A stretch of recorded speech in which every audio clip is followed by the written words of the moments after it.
मित्रांनो, एक व्यक्ती आयुष्याच्या ऐन तारुण्यात अवघ्या 26व्या वर्षी एका MNC IT कंपनीमधील आपली नोकरी सोडून दुष्काळग्रस्त आत्महत्याग्रस्त शेतकऱ्यांच्या मुलांच्या मायबाप नसलेल्या अनाथांच्या अश्रूंना आपल्या हृदयात स्थान देतो आणि त्याचं सगळं आयुष्य त्यांना समर्पित करण्याचा ध्यास घेऊन सगळ्यांचं पालकत्व स्वीकारतोय.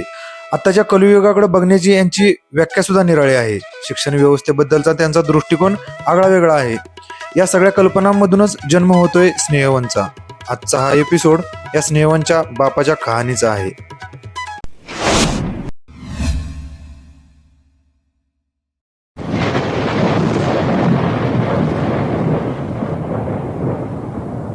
नमस्कार मंडळी, मी लेशपाल जवळगे द खुराक मध्ये आपलं सर्वांचं सहर्ष स्वागत करतो. आपल्या दुसऱ्या एपिसोडमध्ये सामाजिक तसेच वैचारिक खुराक देण्यासाठी लाभलेले पाहुणे आहेत अशोक देशमाने सर. सर रामकृष्ण हरी, तुमचं सहर्ष स्वागत करतो. डायरेक्ट आपण प्रश्नोत्तराकडे वळूया सर. आपलं बालपण कुठं गेलं, कसं गेलं, त्याबद्दल काय सांगाल? मी मूळचा परभणी जिल्ह्याचा आहे. परभणी जिल्ह्यामध्ये मानवत तालुक्यात मंगरुळ म्हणून छोटंसं गाव आहे माझं. आणि त्या गावामध्ये छोट्या शेतकरी कुटुंबामध्ये दुष्काळग्रस्त पट्ट्यामध्ये वारकरी कुटुंब असणाऱ्या अशा एकदम ज्याच्या खूप गरजा कमी आहेत, स्वप्न खूप छोटे आहेत, अशा कुटुंबात माझा जन्म झाला. आणि माझे आई वडील दोघेही शेतकरी आहेत.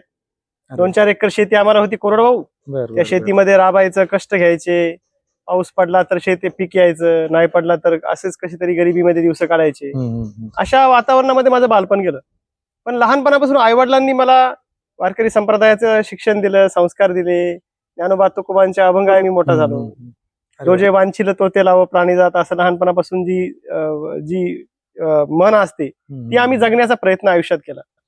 मग लहानपणापासून गावामध्ये असं असायचं की एक मूठ कोणाला तरी द्यायची सवय असायची. बरोबर, वारकरी संप्रदायातली आपली ती एक परंपरा होती, भावना होती. माझं बालपण मंगरुळ या गावी गेलं. शिक्षण शेजारच्या गावामध्ये झालं. 7वी पर्यंत गावात झालं. त्याच्यानंतर बाजूला एक रामेटाकळी म्हणून गाव होतं, त्या गावात माझं शिक्षण झालं.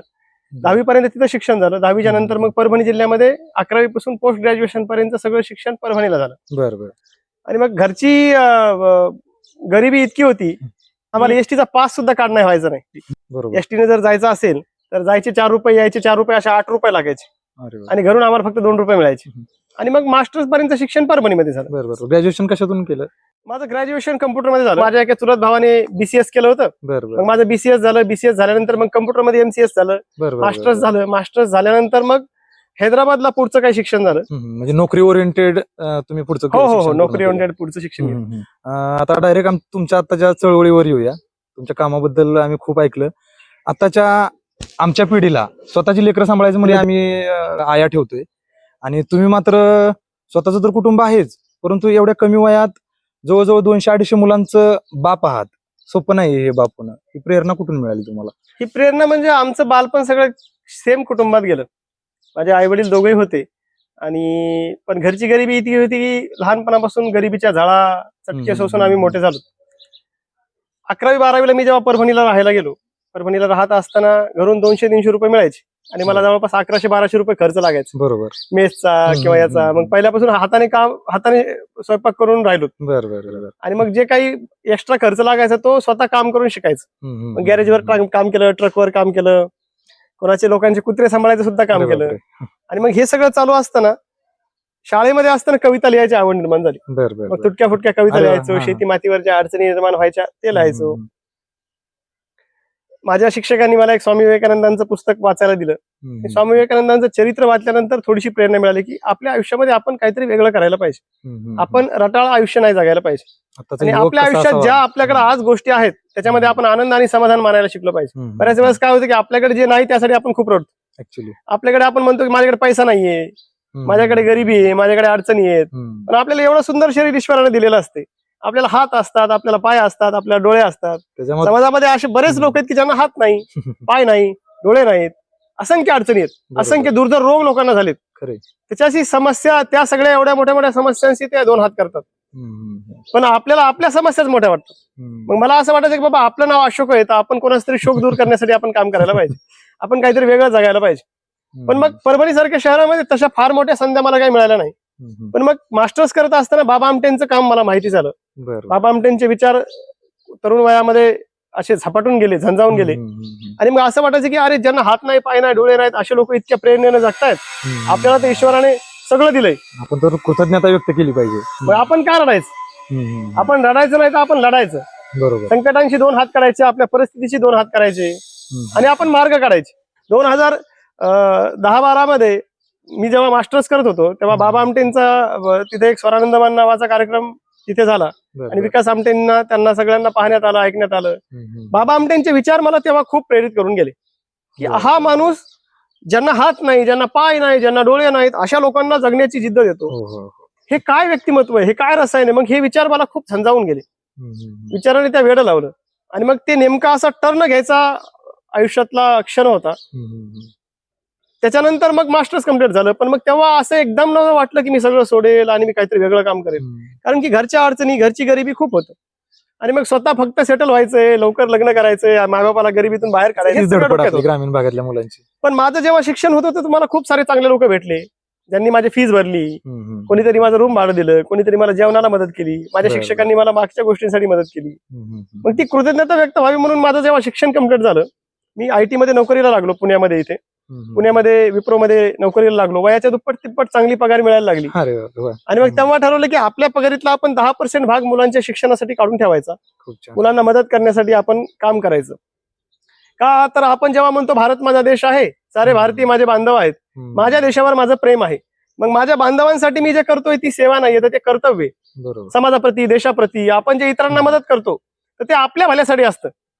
ते आपण इनडायरेक्टली आपण स्वतःला मदत करत असतो. Actually we the people of India. Yes. आणि आपण स्वतः समृद्ध होत असतो त्याच्यामधून. त्यामुळे इतरांना मदत करणं म्हणजे ते आपण स्वतःला मदत करतोय. बाबा आपण माणूस म्हणून स्वतः समृद्ध होतोय, आपले विचार समृद्ध होत आहेत, आपलं जगणं समृद्ध होतंय मुख्य म्हणजे.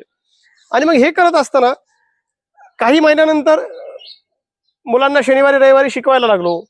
शिकवत असताना जेव्हा ग्राउंड लेवलला शनिवारी रविवारी जायचो तेव्हा खूप साऱ्या समस्या समजायला लागल्या की 5वी 7वी पर्यंत मुलांना ABCD येत नाही, 1-2 येत नाही, साक्षरतेचं प्रमाण वाढतंय पण मुलांमध्ये काही गुणवत्ता नसते, असंख्य अडचणी त्याच्यामध्ये आहेत. आणि मग हे सगळं चालूच होतं.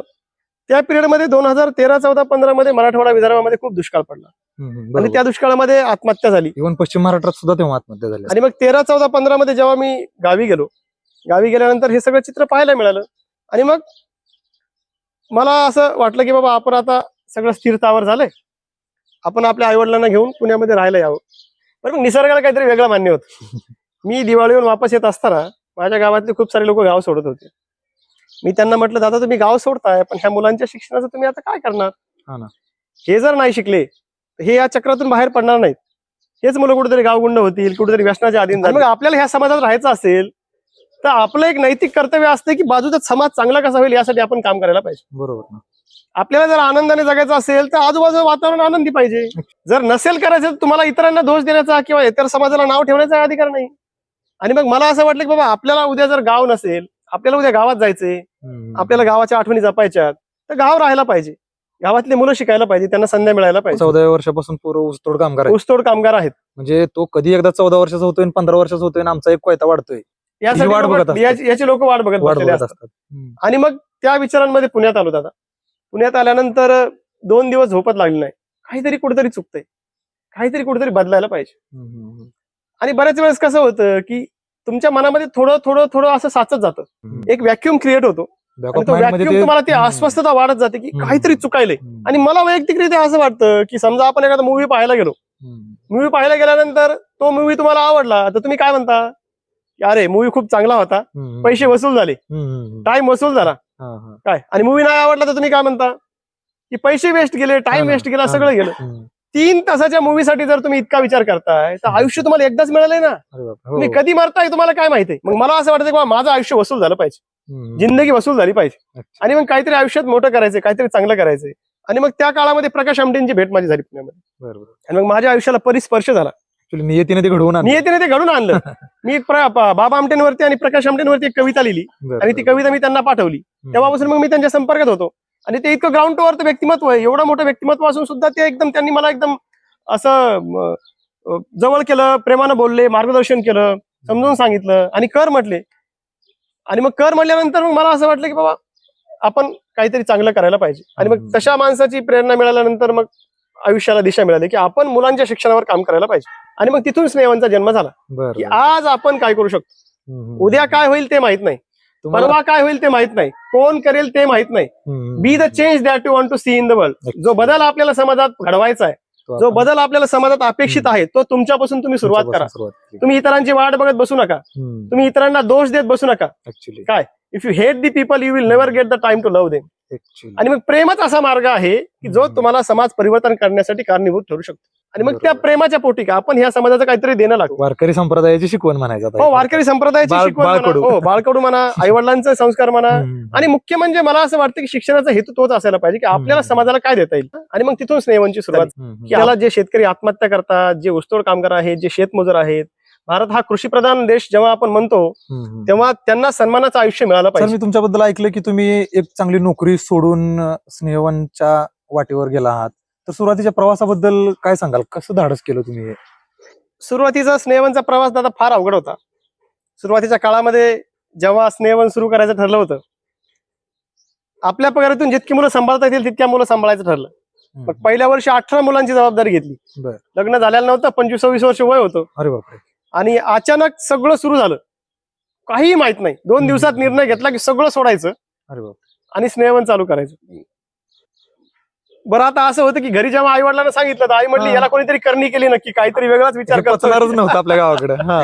आणि खेड्यापाड्यामध्ये असं काही माहित नाही. आणि परभणी सारख्या ठिकाणी तर तशी काय फार जास्त परंपरा नव्हती किंवा फार मोठं काहीतरी असं हे नव्हतं, मार्गदर्शन नव्हतं. सुरुवातीला 9-10 महिने नाईट शिफ्ट केली.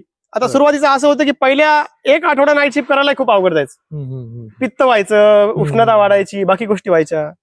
पण मग तुम्हाला जेव्हा तुमच्या आयुष्यामध्ये तुम्हाला एखादं ध्येय सापडतं ना, तेव्हा ते ध्येय तुम्हाला सगळ्या गोष्टींना लढण्यासाठी बळ देतं. बरोबर. आणि मग तेव्हा आयुष्यामध्ये ध्येय सापडलं की आपल्याला ह्या मुलांना शिकवायचं. नंतर मग नाईट शिफ्टचं संकट छोटं वाटायला लागलं. आणि पहिल्या वर्षी 18 मुलं स्नेहवन मध्ये आले. 18 मुलांना घेऊन मग जेव्हा स्नेहवन सुरू केलं, 10x10च्या 2-3 रूम मध्ये संसार सुरू झाला. सुरुवातीला आई वडिलांनी खूप अपोज केलं. त्यानंतर त्यांनी मग हळूहळू सपोर्ट करायला सुरुवात केली. आणि मग मी नाईट शिफ्ट करत करत सगळं करायला सुरुवात केली. मग रोज रात्री जॉबला जायचो, दिवसा सगळं हे करायचो, मुलं निवडायला सुरुवात केली. आणि मग मुलं राहायला आले. मग मुलं राहायला आल्यानंतर मग रात्री जॉबला जायचं, दिवसा हे करायचं, रात्री जॉबला जायचं, दिवसा हे करायचं. मग मुलांच्या समस्या समजायला लागल्या, त्यांना वेळ द्यावा लागला. आणि मग हे सगळं हळूहळू चालू असताना 9-10 महिने कसे निघून गेले कळालं नाही. मग 9-10 महिन्यानंतर घरामध्ये लग्नाचा विषय निघाला. मी ठरवलं की दोन्हीपैकी एकच काय ते आधी निवडायचं. आणि मग पूर्ण वेळ नोकरी सोडायचा निर्णय घेतला. घरच्यांना, मित्रांना, जे काही स्नेहवनशी लोक जोडलेले होते त्या सगळ्यांना विश्वासात घेतलं. आणि मग पूर्णपणे नोकरी सोडली. नोकरी सोडल्यानंतर मग बऱ्याच वेळेस असं व्हायचं की मराठवाड्यामध्ये, खेड्यापाड्यांमध्ये हुंडा पद्धती खूप होती, अजूनही आहे, अजून सुद्धा. मग काय होतं की सॉफ्टवेअर इंजिनियर मुलगा आहे, मग 10-15 लाख घेऊन लोक मागे असायचे. मग तेव्हा जे लोक आधी 10-15 लाख घेऊन मागे असायचे, नोकरी सोडल्यानंतर त्यांनी फोन बंद केले. मग दिवाळीच्या 15 दिवस सुट्ट्या होत्या. त्या सुट्ट्यांमध्ये लग्न करायचं होतं, मुलगी पाहायची होती आणि वापस यायचं होतं. हे सगळं करत असताना एका दिवसामध्ये 3 मुली पाहायचा कार्यक्रम चालू झाला. सकाळी एकीकडे कांदा पोहे खायला जायचं, दुपारी एकीकडे जेवण करायचं, 3 वाजता चहा प्यायचा. आणि लोक प्रश्न विचारायचे की तुम्ही काय करता? आम्ही काहीतरी सामाजिक काम करतो, समाजसेवा करतो. मग सांगू म्हणायचं तुम्हाला फोन करून. असे 2-3 दिवस निघून गेले. आम्ही म्हटलं की आपण मुलीला फोनवर विचारायचं की तुला लग्न करायचं आहे का, अशी अट आहे. आयुष्यभर कोणतीही तक्रार करायची नाही, ह्या अटीवर लग्न करावं लागेल. आपलं बाळ झालं तरी ते मुलांमध्येच राहिलं पाहिजे, आपलं बाळ झालं तरी ते मुलांमध्येच खाईल, त्या सेम शाळेमध्ये जाईल. मुलं जर जिल्हा परिषद शाळेमध्ये गेले तर तेही जिल्हा परिषद शाळेमध्ये जाईल. हे सगळं मान्य असेल तर लग्न करू. आणि मग ह्या अटी बऱ्याच जणांना फार जड जायच्या. आणि मग आम्ही आमच्या लग्नामध्ये एक अट घातली की आपल्याला 1 रुपया हुंडा घ्यायचा नाही आणि खूप साध्या पद्धतीने आपल्याला लग्न करायचं. एका ड्रेसवर मुलीला स्वीकारायचे. आणि मग सोमवारी मुलगी पाहिली, शुक्रवारी आमचं लग्न झालं. आयुष्यात मुलींची लग्नानंतरची स्वप्न खूप वेगळी असतात. मला इकडे फिरायला जायचं, तिकडे फिरायला जायचं, मी हे आयुष्य जगेन, ते जगेन. वहिनीने तर अगोदरच हे सगळं चॅलेंज ऍक्सेप्ट केलं असं म्हणायला काय हरकत नाही. हो. आणि मग तिने ते ऍक्सेप्ट केल्यानंतर मग आमचं लग्न झालं. जे पुढचा प्रवास होता, जसं पहिल्यांदा आई सगळ्या मुलांचा स्वयंपाक करायची. मग नंतर अर्चना जोडली गेली. मग अर्चना जवळपास 25 ते 30 लोकांचा स्वयंपाक सुरुवातीपासून एकटी करायची. अरे बाप. आणि मग सकाळी 6 ते रात्री 12 पर्यंत आमच्या दोघांचाही पूर्ण वेळ मुलांमध्ये जायचं. त्यांना आंघोळी घाला, त्यांना शाळेत सोडा, त्यांना खाऊ पिऊ घाला, त्यांचे दुखणे सांभाळा, त्यांच्या उलट्या भरा, त्यांच्या तब्येती सांभाळा, त्यांचा अभ्यास करून घ्या, त्यांना शाळेत आणा, त्यांना नेऊन सोडा. हे सगळं आमच्या आयुष्याचं वेगळंच आयुष्य होतं. लग्नाला खूप वर्ष झालेत, अजून एकदाही ना कुठे आम्ही लोणावळा पाहायला गेलो का कुठेतरी आम्ही शनिवार वाडा पाहायला गेलो का कुठेतरी मॉलमध्ये गेलो का कोणता पिक्चर पाहायला गेलो. आणि आमच्या आयुष्यामध्ये आम्हाला ते ध्येयही वाटत नाही. आमचा आनंद हा आमच्या मुलांमध्ये आहे. आणि मग त्याच्यानंतर मग ह्या समस्या हळूहळू कमी व्हायला लागल्या. या समस्यांमध्ये बऱ्याच वेळेस काय होतं की समस्याला आपण काय समजतो, संधी समजतो का अडचण समजतो. समस्याला समस्या नाही समजायला पाहिजे तर समस्याला संधी समजायला पाहिजे. जेव्हा एखादी समस्या तुमच्या आयुष्यात येते तर ती तुम्हाला सक्षम करण्यासाठी आलेली असते. बरोबर. आणि मग तुमचे कष्ट, तुमची मेहनत, तुमचा प्रामाणिकपणा कोणत्याही संकटातून मार्ग काढण्यासाठी तुम्हाला मदत करतो. या गोष्टीवर विश्वास पाहिजे. आणि त्या गोष्टीला आम्ही अनुभवलं. 10x10च्या एका रूम मध्ये 16 मुलं झोपायची. अरे बापरे. माझ्या आईने 3.5 वर्ष फक्त सोफ्यावर झोपून काढली. खाली झोपायला जागाच नसायची. आम्ही नवरा बायको 8x8च्या किचन मध्ये झोपायचो. त्यानंतर तिथे भीक मागणाऱ्या, भंगार जमा करणाऱ्या काही मुली होत्या, त्यांच्यासाठी आम्ही काम चालू केलं. त्यांच्या जवळपास 27 मुली आम्ही मेन स्ट्रीम मध्ये आणल्या. तर 2018 पर्यंत असे 52 मुलं झाले. तर 50 लोकांचा स्वयंपाक अर्चना एकटी करायची. अरे बापरे. तर मला असं वाटतं की अर्चनाचं माझ्यापेक्षा जास्त योगदान आहे. आपण कधीही स्त्रीला म्हणतो की आपण तिला इक्विलिटीवर फोकस करायला पाहिजे, तिला समानतेच्या संधी द्यायला पाहिजे. माझ्या बायकोचं समानतेच्या संधीच्या पलीकडचं योगदान आहे. नक्कीच. मला जर कोणीतरी ज्योतिबा म्हणत असेल तर ती माझ्यापेक्षा मोठी सावित्री आहे. तिने हिच्या सगळ्या आशा अपेक्षा पूर्ण समर्पित भावनेने मुलांच्या चरणी वाहिल्या. तक्रार करायला त्यांना संधीच नाही. सुद्धा नाही. संधीच नाही. तक्रार करायला संधी नाहीच आहे. तिने कधी तक्रारही केली नाही. आम्हाला हे चॅलेंज जे आहे ते कोणीतरी लादलेलं थोडी आहे की तुम्ही हे करा म्हणून. आम्हाला हे वाटलं. तर मला असं वाटतं की भगतसिंग, सुखदेव, राजगुरू होण्याची वेळ ही तरुणाईमध्ये 18 ते 22, 25, 30 मध्ये तुम्ही काहीतरी धडाडीनं काम करायला पाहिजे, मोठं स्वप्न बघायला पाहिजे, काहीतरी जिद्दीनं करायला पाहिजे. आणि मग आमच्या आयुष्यामध्ये आम्हाला हे मिळालं. आमच्या आयुष्यामध्ये ह्या विचारांनी आम्हाला दिशा मिळाली की आपल्याला काहीतरी वेगळं करायचं, वेगळं जगायचंय. अडचणी येऊ देणार आहोत. अडचणी नसतील तर जगायचं कसं? मजा नाही. अडचणीमध्ये आमचा श्वास आहे. अडचणी म्हणजे आमचा श्वास आहेत. अडचणी नाही आल्या तर आम्ही जगू शकत नाही. हीच आत्ताच्या तरुणांसाठी खरी तर प्रेरणा आहे, खूप मोठी गरज आहे. 2017 मध्ये बायकोचं एकदा मिसकॅरेज झालं. अरे बापरे. 30, 40, 50 लोकांचा स्वयंपाक ती एकटी बनवायची. आणि त्याच्यामध्ये आमचं पहिलं बाळ आम्ही गमावलं. अरे बापरे. आणि तो खूप मोठा आघात आमच्या आयुष्यात घडला. की म्हटलं आपण असं काय चूक केलं? आपण तर इतरांचे लेकरं सांभाळतो. हा ना. आणि लोक म्हणतात पुण्य केल्यावर चांगलं भेटते. म्हणलं आम्ही तर एवढं आयुष्य सगळं समर्पित केलंय, आम्ही पूर्णपणे सगळं झोकून दिलंय. आमच्या आयुष्यात असं का व्हावं? बरोबर. पण कोणीतरी असं म्हटलेलं आहे की खूप अंधाऱ्या गर्भामध्ये उद्याचा औषध काल लपलेला असतो. तर त्यामुळे त्या गोष्टीवर विश्वास ठेवावं. आम्ही बायकोचं मिसकॅरेज झाल्यानंतर आम्ही डॉक्टर रवींद्र कुलकर्णी म्हणून आहेत, त्यांच्याकडे ट्रीटमेंटला म्हणून गेलो. आणि मग त्या कुलकर्णी मॅडम म्हटल्या की ती देशवानी म्हणजे तुम्ही तेच का हो जे मुलांसाठी काम करता? म्हटलं हो. ते म्हटलं अहो तुमचा मी नंबर शोधत होते, तुमचा नंबर द्या. मग त्यांनी नंबर घेतला. 2 वर्ष त्यांनी काम आमचं पाहिलं. आणि 2 वर्षानंतर त्यांनी ही 4 कोटी रुपयाची जागा आम्हाला दान केली. अरे बापरे.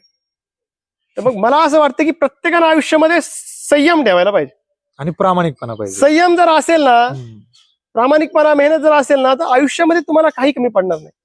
आहे का नाही? बरोबर. आपलं यश हे एक पायरी अजून असतं. एक पायरी अजून. बरोबर. फक्त चढत राह. पायऱ्या मापत बसू नको. एक पायरी अजून टाक. बायको म्हटली की जागा कुठे? तर मी म्हटलं खूप पैसा झाल्यानंतर लोक म्हणतात की आपण फार्म हाऊस बांधू, we will stay with nature, मागं डोंगर आहे, पुढे नदी आहे, एकदम सगळं छान आहे. तिला जर सांगितलं की रस्ता नाही, पाणी नाही, अडचणी, तर ती येणार सुद्धा नाही. बरोबर. हा. पण मग कोणत्याही गोष्टीमध्ये जर आपण सकारात्मक विचार केला आणि आपण हसत खेळत जर त्याला तोंड दिलं तर मला वाटतं की त्या समस्यांचं ओझं कमी होतं आणि त्या समस्या हार मानतात. बरोबर. म्हणजे प्रकाश आमटे सर प्रकाश वाटामध्ये सुद्धा सांगतात की माणसाच्या अंगी समर्पणाची आणि त्यागाची भावना पाहिजे. आणि तुम्ही काहीतरी दिल्यानंतर तुम्हाला परत काहीतरी मिळेल याची अपेक्षा न ठेवण्याची मानसिकता पाहिजे. देव तुम्हाला भरभरून देतो. अगदीच तुमच्या स्नेहवनला खूप खूप शुभेच्छा आमच्या. सर तुम्ही हे सगळं करत असताना आम्हाला सर्वांना उत्सुकता आहे की तुमचं सध्याचं डेली रुटीन कसं चालतं उठल्यापासून? डेली रुटीन असं फिक्सच नाहीत आता. 24/7च काम चालतं. बरं. मागच्या 8 वर्ष झाले सकाळी 6 ते रात्री 12 पर्यंत माझं काम चालतं. 8 वर्षामध्ये एकही दिवस सुट्टी घेतली नाही. अरे बाप. एकही हॉलिडे नाही, एकही सण नाही, काहीच नाही. जे काय चालतं सकाळी उठल्यापासून संध्याकाळी झोपेपर्यंत स्नेहवनच हा श्वास आहे. सकाळी उठलं की काम चालू होतं. बरं. मी 2 टाइमच जेवतो मागच्या 8 वर्षापासून. बरं. सकाळी 10ला, रात्री 8ला.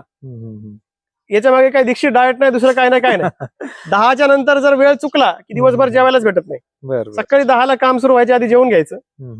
सकाळी 9:30 पर्यंत मुलं शाळेत जायचे असतात. त्यामुळे मग नाश्ता फिस्टा त्यांचं सगळं चालतं. त्याच्यामुळे सगळेजण घरातले बिजी असतात. त्यामुळे आम्हाला कोणाला वेळ देता येत नाही.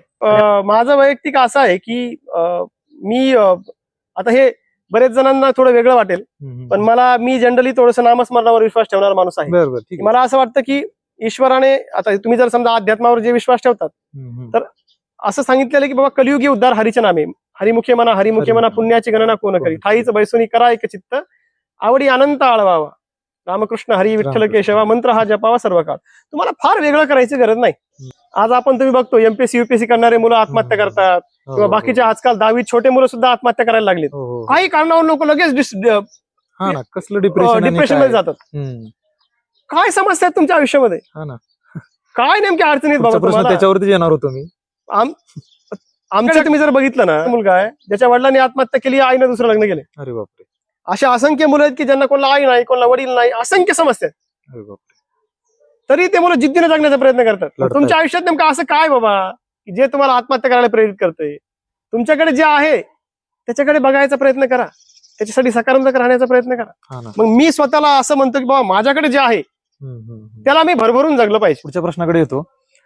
या सगळ्या प्रवासामध्ये बाप नावाच्या व्यक्तीला आजारी पडणं अलाउड नाही, थकणं अलाउड नाही, आतमध्ये चाललेली घुसमट कोणासमोर तरी मांडणं अलाउड नाही. तुमच्यासोबत सुद्धा ह्या सगळ्या गोष्टी होत असतील. मुलं आजारी पडतात, ते तुमच्यासमोर तक्रार करतील, त्यांची बाजू सांगतील, परंतु तुम्ही आजारी पडला तर तुम्हाला अलाउडच नाहीये, ते क्षेत्रच अलाउड नाही तुमच्यासाठी. तर तुमचं स्वास्थ्य खूप महत्वाचं आहे. मानसिक स्वास्थ्याबद्दल तर तुम्ही आता सांगितलंच, परंतु शारीरिक स्वास्थ्य पण तेवढंच महत्वाचं आहे. ते कसं तुम्ही सांभाळताय? मानसिक स्वास्थ्यावर शारीरिक स्वास्थ्य अवलंबून आहे. बरेच वेळेस काय होतं की माणसाला कोणतंही काम करण्यासाठी मनस्थिती आडवी येते, परिस्थिती आडवी येत नाही. बरोबर असं आहे का ना? अभ्यास करायचा आहे विद्यार्थ्याला, पहिली मनस्थिती जर चांगली असेल तर परिस्थिती गरिबी असली तरी तुम्हाला कोणत्याही घरात जर लाईट नसेल तर डॉक्टर बाबासाहेब आंबेडकरांनी रस्त्यावर अभ्यास करून एवढा मोठा इतिहास घडवलाय. मनस्थिती महत्वाची आहे. मनस्थिती महत्वाची. तर आम्ही आमच्या मनस्थितीवर काम करतो. मनस्थिती चांगली ठेवायची, सकारात्मक राहायचं. आणि मुलांकडे बघितलं ना की सगळे कष्ट दादा विसरून जातो. की रुटीन बसलेला असतो, जास्तीत जास्त साधं जेवण घ्यायचं, भाजी भाकर सकाळी 10 वाजता रात्री 8 वाजता खायची, स्वास्थ्य चांगलं राहतं. माणसाचं कसं आहे, तुम्हाला जसं मी म्हणलं ना, तुमच्या समोर जर चिप्स ठेवले आणि काजू ठेवले तर माणसाचं मन कशाकडे जातं? चिप्सकडे जातं. पण शरीरासाठी चांगलं काय असतं? काजू चांगले असतात. हे बुद्धीला पटतं, मनाला पटत नाही. स्वास्थ्य म्हणजे काय असतं, आहे का नाही? तुम्हाला शांत झोप लागणं म्हणजे स्वास्थ्याचं सगळ्यात मोठं उत्तम उदाहरण आहे. आणि मी झोपलं की मला झोप लागते. आणि मग मी स्वतःला हा प्रश्न विचारतो की मला झोप पाहिजे की मला गादी पाहिजे? तुम्ही गादीसाठी पळाले ना की तुम्हाला झोप चांगली लागेल की नाही कोणताही डॉक्टर सांगू शकत नाही. बरोबर बरोबर. पुढच्या प्रश्नाकडे येतो. असं समाजामध्ये आपण खूप असे सामाजिक प्रकल्प बघतो, त्यांची एक घडवण्याची पद्धत वेगळी आहे. आपली मात्र ओपन स्कूलिंगची कन्सेप्ट मी ऐकली, ती खूप छान आहे, आम्हाला खूप आवडली. हो, स्नेवन मध्ये आम्ही जे नॅशनल एज्युकेशन पॉलिसी आता गव्हर्नमेंटने काढली, त्या पॉलिसीवर ऑलरेडी 8 वर्षापासून आम्ही इथे काम करतो. छान. की मुलाला जे आवडतं त्याला ते शिकवावं. प्रत्येकाला ईश्वराने काहीतरी चांगला वाईट दिलेलं आहे.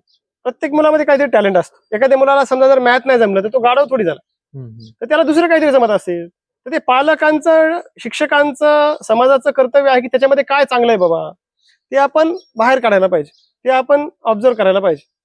आणि मग ह्याच्यावरती स्नेहवन खरं तर काम करतं. आमच्याकडे 2 पॅरलल एज्युकेशन सिस्टीम आम्ही रन करतो. शाळा कॉलेज अकॅडमिक्स जे आहे ते एका शाळा कॉलेज सोबत टायप करून तिथे कम्प्लीट होतं. मुलं शाळा कॉलेजमध्ये जातात, 10 ते 5 शाळा असते. शाळेतून आल्यानंतर मग स्नेहवनचं काम चालू होतं. Best of the best policy education मध्ये कशी देता येईल, best of the best quality education मध्ये कशी देता येईल, यावरती आम्ही भर देतो. मग शाळेनंतर 10 ते 12 शिक्षकांची टीम आमच्याकडे इथं आहे. आमच्याकडे जपानहून शिक्षक शिकवायला आहे, आमच्याकडून केनियामधून इथे शिक्षक शिकवायला आहे, आमच्याकडून दुबईमधून आता शिक्षक इथे येऊन शिकवायला येऊन गेले. त्यानंतर मुलाचा सर्वांगीण विकास व्हावा यासाठी त्याच्या बुद्धीवर, शरीरावर, मनावर काम व्हायला पाहिजे. त्याला त्याग, सेवा, समर्पणाच्या माध्यमातून चारित्र्य संपन्न तरुण घडवायचं, यासाठी काम व्हायला पाहिजे. यासाठी स्नेहवन प्रयत्न करतं. मग बुद्धीवर चांगलं काम व्हायला पाहिजे, यासाठी जसं तुमचं खुराक चॅनल आहे तर आमच्याकडे खुराक इथं बुद्धीला दिला जातो. जर बुद्धी आणि विचार चांगला बनवायचा असेल तर बुद्धीला चांगला आहार द्या. आमच्याकडे वाचन खूप चांगलं केलं जातं.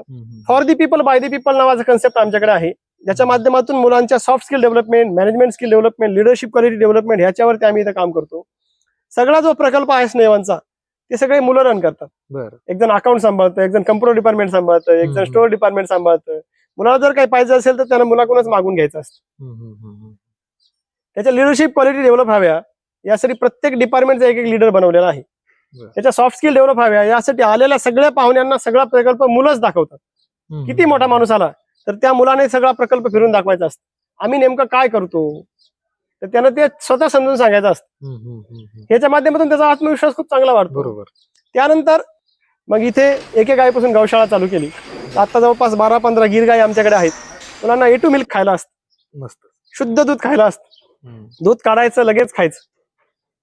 मुलं दूध काढतात, दुधाचं पनीर बनवतात, पनीरच्या भाज्या बनवतात. ह्या एंटरप्रेन्योरशिप स्किल्स मुलांना आम्ही इथे शिकवायला चालू केल्या. फक्त शिकायचंय आणि नोकरी करायची यापेक्षा मुलांनी जॉब ओरिएंटेड शिक्षण न घेता त्यांना एंटरप्रेन्योरशिप इथं आम्ही शिकवतो. त्यासाठी स्किल डेव्हलपमेंट सेंटर आम्ही इथं चालू केलं.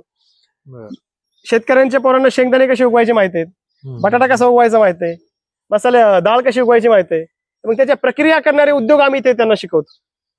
की we don't want to create job seekers, we want to create job creators, ज्यांनी स्वतःचे स्टार्टअप चालू करावे, 4 लोकांना काम द्यावं, एम्प्लॉयमेंट जनरेट करावी. मग इथे आमच्याकडे तेल बनवायची मशीन आहे, डाळ बनवायची मशीन आहे, मसाल्याचा मशीन आहे, पापड बनवायची मशीन आहे, तेलाचा घाणा आहे. हे सगळं प्रॅक्टिकली मुलांना आम्ही इथे शिकवतो. आमच्याकडे सण वेगळ्या पद्धतीने साजरे केले जातात. 11 दिवस गणपती असतो की 11 दिवस वेगवेगळ्या क्षेत्रातले 11 मान्यवर बोलवायचे. आदल्या दिवशी मुलांना सांगायचं की हे मान्यवर उद्या येणार आहेत, त्यांच्याबद्दल माहिती शोधा, प्रश्न तयार करा, त्यांना प्रश्न विचारा. किती भारी. त्यांचा मुलांशी संवाद होतो. डेप्युटी कलेक्टर, डेप्युटी कमिशनर असे बरेच वेगवेगळ्या क्षेत्रातले मान्यवर मुलांना भेटायला आले. आणि अशा लोकांशी संवाद साधल्यामुळे मुलांच्या डोळ्यामध्ये स्वप्न पेरले जातात. बरोबर. त्यांना जाणवतं की ह्या माणसाने जर हे केलंय तर आपण हे करू शकतो. ज्याला पुस्तक वाचण्याची आवड आहे त्याला आम्ही लायब्ररी बनवली आहे. त्यानंतर ज्याला संगीत शिकायची आवड आहे त्यासाठी संगीत लॅब बनवली आहे. ज्याला सायन्स शिकायचंय त्याच्यासाठी आम्ही इथे डॉक्टर माशेलकर सायन्स लॅब बनवली आहे. तर मग लहानपणापासून मुलांना इलेक्ट्रॉनिक्सची माहिती व्हावी, फिजिक्सची माहिती व्हावी यासाठी आम्ही इलेक्ट्रॉनिक्स लॅब इथे बनवली आहे. लहानपणापासून मुलांना एंटरप्रेन्योरशिपची गोडी लागावी यासाठी आम्ही स्विंग मशीनचं सेंटर सुद्धा इथे उभं केलंय. त्याच्या माध्यमातून मुलांना गार्मेंट इंडस्ट्रीची माहिती व्हावी, मुलांना फॅशन डिझायनिंगची माहिती व्हावी. मुलांना शाळेनंतर 12 शिक्षक शिकवायला आहेत. 3 शिक्षक जे आहेत ते इंग्लिश कम्युनिकेशनवर काम करतात, 3 शिक्षक जे आहेत ते संगीतावर काम करतात, 1 शिक्षक जे आहे ते नॅशनल प्लेअर आहेत जे मुलांना मलखांब शिकवतात, 1 शिक्षक जे आहेत जे मुलांना लाठीकाठी शिकवतात, 1 शिक्षक जे आहेत ते मुलांना कम्प्युटर शिकवतात. तर ज्या मुलाला जसा इंटरेस्ट आहे तसं त्यानं पुढचं शिक्षण घ्यावं असं आम्हाला वाटतं. आणि आता योगामध्ये पूर्ण खेड तालुक्यामध्ये आमचा मुलगा पहिला आला. अरे वा. जिल्हास्तरीय पुणे जिल्ह्यामध्ये मलखांबामध्ये आमचा मुलगा 3रा आला. त्याचबरोबर द ग्रेट भेट म्हणून एक कन्सेप्ट असतो ज्याच्या माध्यमातून दर महिन्यामध्ये वेगवेगळ्या क्षेत्रातले लोक आम्ही इथं मुलांना गप्पा मारण्यासाठी इन्व्हाइट करतो. दर 3 महिन्यामध्ये आम्ही इंडस्ट्रियल व्हिजिट मुलांची इथं अरेंज करतो. मुलांना इको फ्रेंडली लिव्हिंग माहित व्हावं, ग्लोबल वॉर्मिंगचे इश्यूज मुलांना कळावे आणि जास्तीत जास्त नॅचरल रिसोर्सेस वापरून कसं जगावं हे स्नेहनमध्ये आम्ही मुलांना शिक्षण देतो. हे शिक्षण कोणाच शाळेत दिलं जात नाही. काय बटन टाका, लाईट लावा. आम्ही लाईट कशी जनरेट करायची हे मुलांना इथे शिकवतो. आमचा पूर्ण प्रकल्प 100% सोलारवर चालतो. आता जवळपास 5000 लिटर गॅस नेवन मध्ये बनवला जातो. सर्व वाचन संस्कृती आता लोप पावत चालली आहे, जे की खूप भयानक गोष्ट आहे. म्हणजे मुलं आता अगदी शाळेतून आलं तरी की दप्तर फेकून देतात आणि पहिलं मोबाईलवर धाड टाकतात आणि लगेच स्क्रोलिंग चालू करतात. हे खूप वाईट आहे, भयंकर आहे. म्हणजे भविष्यासाठी हे बघायला गेलं तर इथं तुम्ही वाचनासाठी काय मुलांवर संस्कार करताय? काय बुद्धीला जर चांगला खुराक पाहिजे असेल तर वाचन चांगलं व्हायला पाहिजे. बरोबर. जगामध्ये जे काही क्रांती आजपर्यंत घडली ती विचारांनी घडली, बरोबर, माणसांनी नाही घडली. माणसं जगामध्ये हजार आहेत. 1857 ला पहिला उठाव झाला, 1947 ला भारत स्वतंत्र झाला. 1000 लोक तिथं होऊन गेले. बरोबर. पण काही तुरळक लोकांचे नाव आपल्याला माहित आहेत का? तर त्यांच्या विचारांमुळे ती क्रांती घडली. आणि समाजामध्ये जर चांगले विचार पाहिजे असे असतील तर चांगला खुराक बुद्धीला मिळायला पाहिजे. बरोबर. बुद्धीला जर चांगला खुराकच नाही मिळाला तर विचार कसे चांगले डेव्हलप होतील, आहे का नाही? पॅरेंटिंग हा फार महत्वाचा मुद्दा आहे. आपल्याला वाटतं की मुलं शिकतात, मुलं शिकत नाहीत. तर मुलं ऑब्झर्व करतात. बरोबर. आजूबाजूला काय आहे, कसं वातावरण आहे, आपले मायबाप काय करतात, आपले शिक्षक काय करतात, आपले गुरुजन काय करतात, हे सगळं ऐकून मुलं ऑब्झर्व करतात. मग आम्ही म्हटलं की 1 मूव्ही 1 बुक. प्रत्येक मुलाने आठवड्यात एक पुस्तक वाचायचं. आठवडाभर जो पुस्तक वाचेल त्याला रविवारी चांगला पिक्चर दाखवू. कोण्या मुलामध्ये आत्मविश्वास कमी आहे, कोणा मुलगा जास्त भित्र आहे, कोणता मुलगा जास्त त्याला प्रेरणेची गरज आहे, तसे पुस्तकं त्याला दिले जातात. आणि मग 2-4 महिन्यामध्ये त्याच्यामध्ये बदल काढायला सुरुवात होतो. 8वी 9वीच्या मुलांनी आता Rich Dad Poor Dad, Mrityunjay, Chhava, Panipat वाचलंय. जगण्यासाठी अब्दुल कलाम ही वाचायला पाहिजे, बरोबर. जगण्यासाठी आंबेडकर ही वाचायला पाहिजे, जगण्यासाठी सावरकर ही वाचायला पाहिजे. आणि भारतातली पहिली कंटेनर लायब्ररी ती डेव्हलप झाली. एखाद्या शाळेची समृद्धी आपण कशावरून ठरवावी? उंच इमारतीवरून किंवा प्रगल्भ अशा दिखाव्यावरून नाही, तर त्या शाळेत असणारी अभ्यासिका किंवा ग्रंथालय ते किती सुसज्ज आहे, समृद्ध आहे, त्याच्यावरून त्या शाळेची श्रीमंती ठरते. मला असं वाटतं की हे तुमचा द खुराक टीमचे मला आभार मानावे वाटतात किंवा त्यांचं कौतुक करावं वाटतं, कारण की तुम्ही पॉझिटिव्हिटी शेअर करता. समाजामध्ये चांगला विचार प्रसारित करणं ही प्रत्येक नागरिकाची जबाबदारी आहे. धन्यवाद सर. आमच्या सर्व प्रेक्षकांना आणि आम्हाला सुद्धा आयुष्यासाठी लागणारा जो महत्त्वाचा खुराक आहे तो आम्हाला तुम्ही पुरवलात. मला म्हणावंच वाटतं की साखरेची चव मुंगी कैशी चाके, जावे त्यांच्या वंशा तेव्हा कळे. तुका म्हणे संत कैसे ओळखावे, आपण संत व्हावे तेव्हा कळे. तसंच संतांच्या वाटेवर चालणारे आपले अशोक देशमाने सर आपल्याला खुराक देण्यासाठी लाभलेत. त्यांचा मी मनपूर्वक आभारी आहे. मित्रांनो, आयुष्य काय असतं, ईश्वराने दिलेले एक कोरं पुस्तक असतं. त्याचं पहिलं पान त्यानेच ठरवलेलं आहे, शेवटचं पानसुद्धा त्यानेच ठरवलेलं आहे. मधल्या पानांमध्ये जे काय भरायचं ते आपल्यावरती सोपवलेलं आहे. अशी ही मधली पानं आपण काय रंगरंगोटी करतोय, काय सोडून जातोय त्याच्यावरती डिपेंड असतं. ते पुस्तक रद्दीत जाणार की देवाऱ्यावरती जाणार. असंच हे आयुष्याचं पुस्तक अशोक देशमाने सर आणि त्यांच्या अर्धांगिनी अर्चनाताई लिहितायत, रंगवतायत. त्यांचं आयुष्य भरभरून त्यांना आयुष्य लाभो आणि त्यांचं हे नक्कीच पुस्तक एखाद्या देवाऱ्यात ग्रंथ म्हणून पुजलं जाईल अशी मी त्यांना शुभेच्छा देतो आपल्या सर्वांच्या वतीनं आणि इथं थांबतो. धन्यवाद.